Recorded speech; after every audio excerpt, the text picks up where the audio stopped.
परमेश्वर चाहे लें, पूरा मन से परमेश्वर पर भरोसा रखें और अपनी समझ का सहारा ना लें। उन्हीं के सुमिर के सब काम करें, तब उ तोहरा खातिर सोझ रास्ता निकली है। जिंदगी की राह का यह लक्ष्य है कि आपके परमेश्वर के रास्ता में मजबूत करे और आपकी जिंदगी में मार्गदर्शन करे। कृपा करके हमारे कार्यक्रम देखें और सुनें ताकि परमेश्वर आपकी जिंदगी का मार्गदर्शक ठहरें। प्रिय श्रोता, हम पवित्र शास्त्र बाइबल कार्यक्रम के अंतर्गत आज हम यूहन्ना रचित सुसमाचार के दूसरा अध्याय के शुरू करे जा रहल बानी। हम ये अध्याय में जौना विषय पर अध्ययन करे जा रहल बानी उ यह पहल का कार्यक्रम दूसर का फसह के पर्व के समय प्रभु यीशु मसीह के द्वारा यरूशलेम के मंदिर शुद्ध कइल गइल। तीसर का है प्रभु यीशु मसीह द्वारा यरूशलेम में निकोदेमुस नाम फरीसी से भेंट। प्रिय श्रोता, तो एकरा बारे में जानकारी खातिर वह हमरा संगे आपन पवित्र शास्त्र बाइबल निकाल ली। यूहन्ना रचित सुसमाचार 2 अध्याय 1 पद से लेके 11 पद में एक तरी से लिखल बा। पहले हमनी के यही अध्याय के 1 पद से 3 पद पढ़े के तो सुनी। एक तरी से लिखल बा, सुती मत, ध्यान से पढ़ देखी। तीसर का दिन गलील काना में एगो बियाह रहे और प्रभु यीशु के महतारी उहवा रही। यीशु और उनकर चेला लोग भी वो बियाह में गोइल रहे लोग। तब वो बियाह में दाखरस घट गइल तो यीशु के माई अपना बेटा प्रभु यीशु मसीह से कहली, ओहनी किने दाखरस नइखे। तब यीशु ओकरा से कहलन, हे नारी, हमरा तोहरा से का काम, हमार समय अभी नइखे आइल। तब उनकर माई सेवकन से कहली, जौन कुछ ऊ तोहनी लोग से कहस उहे करिह। वहाँ यहूदी सब के शुद्ध करे के प्रथा के अनुसार पत्थर के 6 घैला राखल गइल रहे। हर एगो घैला में लगभग 70 या 80 लीटर समात रहे। यीशु ओहनी से कहलन, घैला सबके पानी से भर दलो। तब वो ओहनी से कहलन, अब कुछ निकाल के भोज के प्रधान के पास ले जा। और उले गोले लोग जब भोर के प्रधान के उ पानी के चीखले लोग तो उ पानी दाखरस बन के तैयार भगोल रहे। और उ लोग ना जानत रहे लोग कि कहवा से ई दाखरस आइल बा, पर जौन सेवक पानी निकलले रहन उ जानत रहे लोग। तब भोज के प्रधान दुल्हा के बुलौलन और उनका से कहले, हर एक आदमी सबसे पहले बढ़िया दाखरस देला और जब लोग पी के आघा जाले तब साधारण देवेलन, पर तू निमन अंगूर तथा दाखरस अब तक रखले ही रहला लोग। यीशु गलील के काना में आपन ई पहल का अचरज के काम देखा के आपन महिमा प्रकट कइलन और उनकर चेला लोग उनकरा पर विश्वास कइलन। प्रिय श्रोता, हम यूहन्ना रचित सुसमाचार 1 से 11 पद में पढ़नी है कि गलील के काना नगर से प्रभु यीशु अपना कार्यक्रम के शुरू कर रहल बने। उनकर लोग ऐसन गाना सुनावताने कि यीशु अपना बाल व्यवस्था में मिस्र में रहले और वहाँ आश्चर्य कर्म करत रहन। पर यूहन्ना रचित सुसमाचार के लिखे वाला साफ साफ बता रहल बाने कि प्रभु यीशु मसीह मिस्र में कोनो आश्चर्य कर्म ना कोइले ना ही देखौले। उ एह अपना विशेष सेवा के गलील के काना से शुरू कैले। हमरा सामने ई व्यक्तित्व बा जौन की आदि में परमेश्वर के साथ जौन की परमेश्वर हन उ अमरता में से आगुलन। उ मानव के देह धारण कइलन और 33 बरिस गलील प्रांत के नासरत में रहले और उहाँ में अब एगो पहाड़ के राही से होके काना नगर में बियाह समारोह में शामिल बाणे।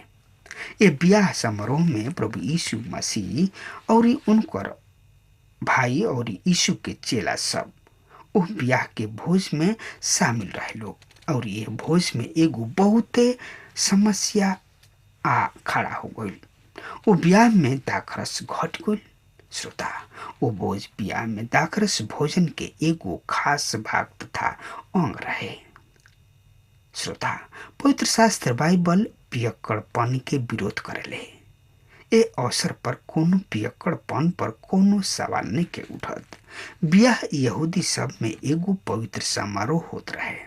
ओमे नशीला पदार्थ के सेवन केहू ना करत रहे। फिर प्रभु यीशु ऐसन पियक्कड़पन के सभा में ना चाहिए। श्रोता, ई बियाह आवे वाला बियाह के चित्र है। प्रभु यीशु अपना सेवकाई के शुरू बियाह से कइलन और जहाँ तक कलीसिया के संबंध बा अपन अंत बियाह के साथ करिए। मेमना के बियाह के समय कलीसिया दुल्हा के रूप में प्रस्तुत कइलन। ई प्रभु जी के द्वारा ऐसन कइल गइल पहल का अद्भुत चित्र है। श्रोता, प्रभु के सेवक मूसा अपना पहल का अद्भुत कार्यक्रम में पानी के खून में बदल दिले, पर प्रभु यीशु पहल का अद्भुत चित्र पानी के दाखरत में बदल दिले। ई ऐसन विरोधाभास बा। सही में ई कैसन विरोधाभास बा। व्यवस्था मूसा द्वारा दिहल गइल, पर अनुग्रह और सच्चाई प्रभु यीशु मसीह के द्वारा आइल। श्रोता, यहाँ प्रभु यीशु किने खुद के प्रकट करे के इच्छा अवसर रहे कि वो खुद के चित्र में ले जाते, पर वो ऐसा ना कैले काहे कि वो सेवा शुरू करे से पहले ही ये परीक्षा सब पर विजय तथा जय प्राप्त कर चुकल बाड़े। जैसे कि लूका 4 तथा मती के 4 अध्याय में हम पढ़ चुकल बानी। तो आई प्रभु जी के जवाब का दे रहल बने।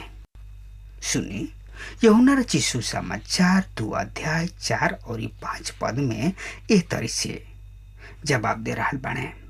यीशु उनका से कहलन, हे नारी, हमरा तोहरा से का काम, अब वही हमार समय नहीं खे आइल। प्रभु यीशु के माई नौकरन से कहली, जवन कुछ ऊ तोहनी लोग से कही हैं उहे करिहा लोग। श्रोता, प्रभु यीशु के माई के ई सवाल बहुते महत्वपूर्ण तथा खास रहे। जवन कुछ ऊ तोहनी लोग से कहस तोहनी लोग उहे करिहा लोग। हम देखब कि सेवक तथा नौकर सब यीशु के माई के सलाह के अनुसार कइले लोग और एह आज्ञा के मानला के परिणाम आश्चर्य क्रम के रूप में हमरा सामने प्रकट भइल। तो यही यूहन्ना रचित सुसमाचार 2 अध्याय 6 और 7 पद में ए तरह से लिखल बा। सुनी, उहमा यहूदी सब के शुद्ध करे के विधि तथा रीति के मुताबिक पत्थर के 6 गो घैला राखल गइल रहे, जौना में 2-2 मन तथा 3-3 मन समात रहे। यीशु ओहनी से कहलन, घैला में पानी भर दलो। ऐसे उ लोग ओ घैला में मुंह तक लबालब पानी भर दिले लोग। श्रोता, हम सबसे पहले राउर ध्यान हम पत्थर के घैला के ओर ले जाए चाहतानी। श्रोता, इस शुद्धिकरण के घैला के संसार के ओर इशारा कर रहल बा और एकरा के व्यर्थ चीज समझ के पीछे एगो ओर रख दिहल गइल। ओह पर धूल, गर्दा और माटी पड़ल रहे।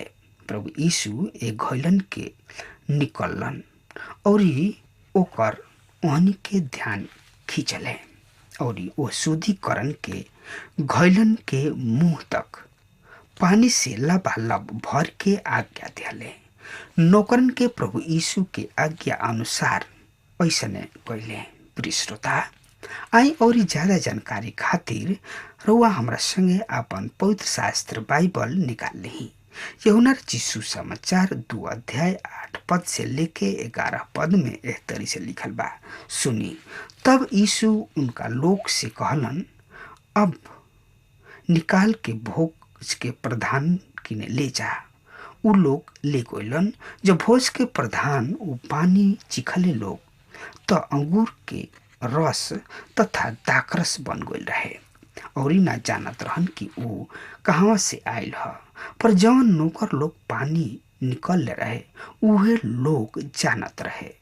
तब भोज के प्रधान दुल्हा के बुला के उनका लोग से कहलन, हरेक आदमी पहले नीमन अंगूर तथा दाखरस देवेला और जब लोग पी के छक जाले तब साधारण देवेलन, पर तू लोग नीमन अंगूर के रस छिपा के रखले रह लोग। अब तक कहवा ई रखले रह लोग। प्रिय श्रोता, ध्यान रहे हमार विषय यह कि ऊ दाखरस नशीला रहे या ना रहे। यदि रउआ प्रभु यीशु से ऐसन आशा राखतानी त रउआ बड़ा भूल में बानी। रउआ उनकर पवित्रता और परमेश्वर के पहचाने में असमर्थ बानी। यहाँ प्रभु यीशु के एगो साधारण आज्ञा बा और सेवकन के द्वारा उनकर विश्वास योग्यता के साथ पालन कैलहा। ऊ लोग घैलन के पानी से भर दिले और जब बाटे के ले गए लोग तो ऊ दाखरस तथा अंगूर के रस बन गइल रहे। यहाँ हमनी खातिर आत्मिक संदेश बा। रुआ हमरा संगे ठहरी और उनकर सुनी। श्रोता, प्रभु यीशु हमनी के ऐसने ही पानी के गैला के समान इस्तेमाल करेलन। हमनी के समय के मारल पीटल बानी जा। हमनी के धसला के एक ओर रख दिहल गइल बानी जा। हमनी के बेकार समझ लिहल गइल बा। प्रभु जी हमनी के पानी से भरेलन। पानी परमेश्वर के पवित्र वचन ह। यह वचन रूपी पानी से भरला के बाद वो हमनी के उंडेल देवे चाहेलन। प्रिय श्रोता, औरी हमनी के उंडेल लल जाई न जा। हम एकर व्याख्या करे में असमर्थ बानी, पर जैसे ही पानी घैला के उंडेलेला और कोनो तक पहुंचावल जाला उ जिंदगी दायक दाखरस बन जाला। ई आनंद के दाखरस बन जाला। ई कैसे संभव होला? ई पवित्र आत्मा के कार्य द्वारा संभव होला। हमनी के इफिसियो 5 अध्याय 18 पद में बतावल गइल बा कि दाखरस पी के मतवाला मत बना, काहे कि ई लुचपन होला, पर आत्मा से परिपूर्ण होत जाला। श्रोता, हमनी के एगो साधारण पुराना घोइला ऐसा नहीं जा, पर हमनी के भीतर तन किसा परमेश्वर के पवित्र रूपी पानी है जा। पर जब हम ओकरा के उझली ना, ई ओह लोगन के खातिर जौन की एकरा के स्वीकार करला आनंद के दाखरस बन जाला। अब आई देखल जाओ, यरूशलेम में फसह के पर्व के समय प्रभु यीशु मसीह परमेश्वर के आराधनालय के शुद्ध करताने।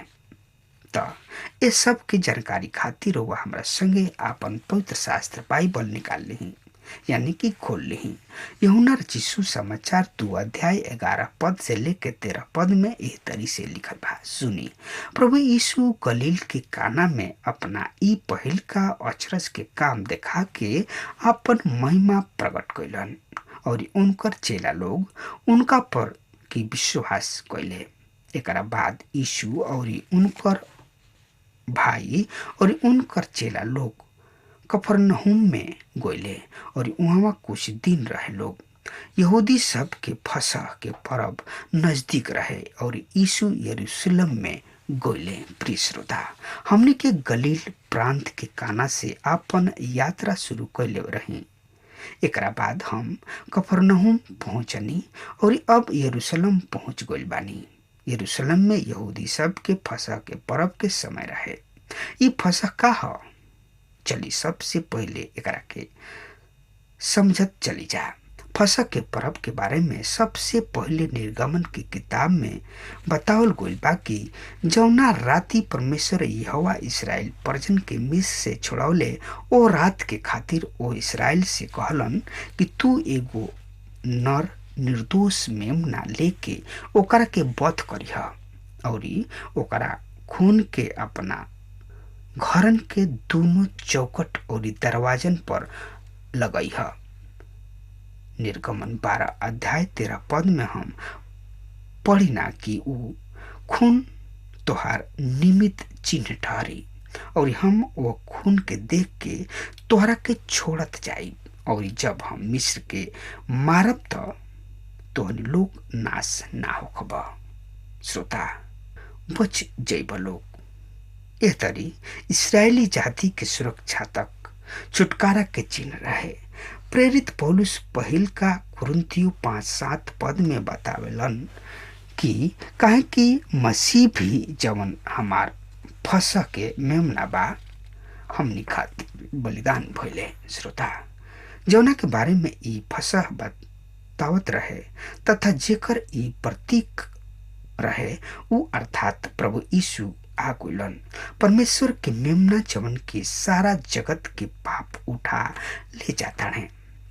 यहाँ हम देख रहल बानी कि यहूदी सब के फसह के पर्व के समय नजदीक बा और प्रभु यीशु मसीह यहूदी सब के स्थिति सुधारे में लागल बाने। त श्रोता, इस सब के जानकारी खातिर रुआ हमरा संगे आपन पवित्र शास्त्र बाइबल खोल ले रही। ओमे देखी यूहन्ना रचित सुसमाचार 2 अध्याय 14 पद से लेके 18 पद तक रुआ कान पाठ लगा के सुनी समझी और एकरा से आशीष पाई। और उ मंदिर में बैल, भेड़, कबूतर बेचे वालन और रुपया बदले वालन के बैठल पौले और रस्सी के चाबुक बना के सब भेड़न और बैलन के मंदिर में से निकाल दिहलन और रुपया बदले वालन के पैसा छीट दिहलन और ओहनी के चौकी के उलट दिहलन और कबूतर बेचे वालन से कहलन यानी के यहाँ से ले जा स, हमरा स्वर्गीय बाबू के घर के बाजार मत बनावस। तब उनका चेलन के याद आइल कि लिखल बा तोहरा घर के घून हमरा के खा जाई। एह पर यहूदी सब यीशु से कहलन तू ई जवन करतड़ त हमनी के कोनो चिन्ह देखाव। श्रोता, ई चित्र यहूदी जाति वरन सब इस्राएली जाति के पतन के दर्शा रहल बा। प्रभु यीशु मसीह के व्यवहार के देख के उनका चेला सब के भजन 69 अध्याय के 9 याद आ गइल। ई भजन नया नियम में 17 हाली उद्धृत कइल गइल बा। तोहरा घर के घून हमरा के खा जाई। चेला सब यह नबूवत के पूरा होत देखले, पर यहूदी कुछ और ही सोच रहल बाने। उ कहताने लोग ऐसन कह के तू का दर्शावे चाहता। त आई प्रभु यीशु के जवाब के सुनी कि प्रभु यीशु ओहनी के का जवाब दे रहल बाने। त एकरा बारे में जानकारी खातिर वह हमरा संगे यूहन्ना रचित सुसमाचार 2 अध्याय 19 पद से लेके 22 पद में एह तरह से लिखल बा। सुनी, यीशु ओहनी के जवाब दिहलन ए मंदिर के ढाहत और हम ओकरा के 3 दिन में खड़ा कर देब। यहूदी सब उनका से कहलन ए मंदिर के बनाव में 46 साल लागल बा और का तू ओकरा के 3 दिन में खड़ा कर देब। पर यीशु अपना देह के मंदिर के बारे में कहले रहन। ऐसे जब यीशु मुर्दा में से जी उठलन त उनकर चेला लोग के याद आइल कि ऊ ई कहले रहे और ऊ लोग पवित्र शास्त्र और ओह वचन के जौन यीशु कहले रहन विश्वास कैले। श्रोता, प्रभु यीशु मसीह यहाँ आपन मृत्यु तथा पुनरुत्थान के पहले घोषणा कर रहल बाणे, पर यहूदी यह बात के ना समझल पौले। पर जब प्रभु यीशु मृतक में से जिंदा भगोले, तब उनका चेला लोग के यह वचन के याद आयल और प्रभु यीशु के जिंदा भइला पर विश्वास कैले लोग। श्रोता, और ज्यादा जानकारी खातिर हमरा संगे आपन पवित्र शास्त्र बाइबल में देखी यूहन्ना रचित सुसमाचार 2 अध्याय 23 पद से लेके 25 पद में यह तरी से लिखल बा। सुनी कान पाठ लगा के। जब यीशु यरूशलेम में फसह के समय परम में रहन, तो उनका अचरज के काम के जौन देखावत रहन, तो देख के ढेर लोग उनका नाम पर विश्वास कैलन, काहे कि उ सब केहू के ना जानत रहन और उनकरा जरूरत ना रहे कि आदमी के बारे में केहू उनकरा से बतावे, काहे कि उ अपना ही जानत रहन कि आदमी के मन में का बा। श्रोता, आज भी एगो विश्वास, या दूसरा शब्द में कहल जाए, आज भी एगो विशाल जन समूह जौन की प्रभु यीशु मसीह के नाम से आश्चर्य कर्म तथा चिन्ह देखे चाह रहल बा, तब विश्वास ले आई। पर हम 24वां पद में हम पढ़ने यहाँ कि प्रभु जी अपना आप के ओहनी पर ना छोड़ दिले। काहे कि उ जानत रहन कि इहे चंगाई पाए वाली भीड़ हमरा के कुछ दिन बाद क्रूस पर ले जाई। श्रोता, यदि रउआ परमेश्वर के पवित्र वचन में बनल बानी त प्रभु निश्चित रूप से रउआ के भरोसा क के आपन सेवकाई रउआ के सौंप सकताणे। पर रउआ चिन्ह और काम के देख के विश्वास ले आई तो प्रभु जी कहलन कि हम एकरा के यानी के भरोसे पर नहीं की छोड़ सकत। वो खुद जानतानी कि आदमी के दिल दिमाग में काबा। श्रोता, अब हमार समय खत्म हो रहल बा, तब तक खातिर रउआ हमरा के आज्ञा देही। आमीन।